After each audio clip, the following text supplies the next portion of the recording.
Now, it's the big TV interview that all of America has been waiting to watch.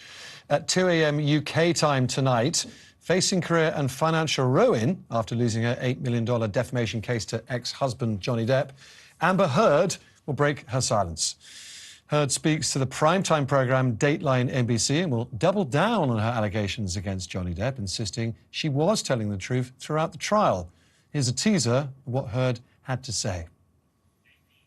But even somebody who is sure I'm deserving of all this hate and vitriol, even if you think that I'm lying, you still couldn't look me in the eye and tell me that you think on social media there's been a fair representation. You cannot tell me that you think that this has been fair.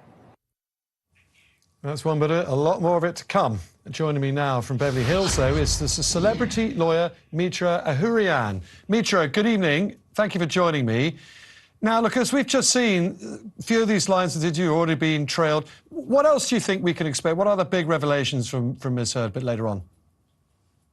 Well, I think we can expect more of the same, unfortunately, because she sort of can't let this go.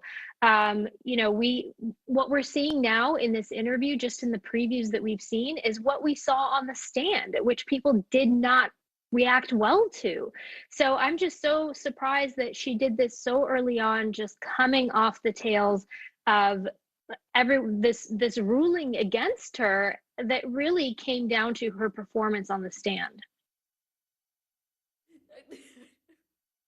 Correct me if I got this wrong, but doubling down on Johnny Depp, on allegations of domestic abuse of the like, which she's just had to pay out $8 million over, kind of risky strategy, isn't it? Because does she end up libeling him all over again?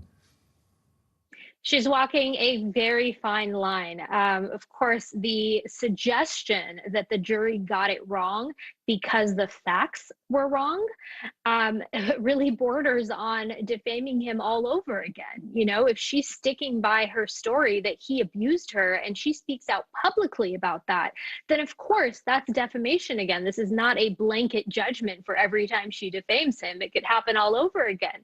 So I think the purpose of this interview is really to set her up for an appeal. We already heard sort of a focus on the social media and that influencing the fairness of the trial.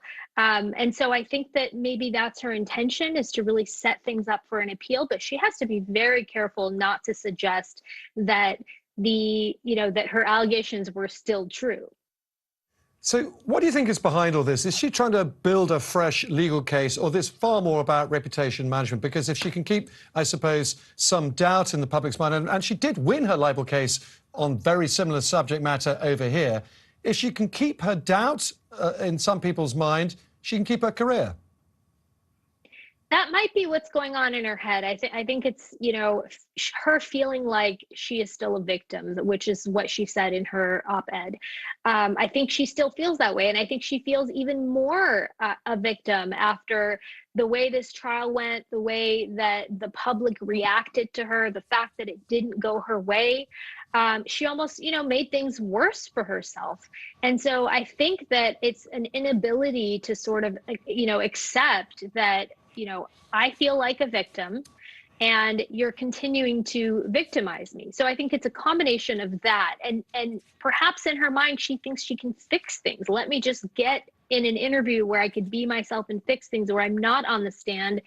And, and I think she's thinking that, and she's unfortunately been wrong so far. Mitra Ahouraian, celebrity lawyer from Beverly Hills. Where else? Thank you for joining me.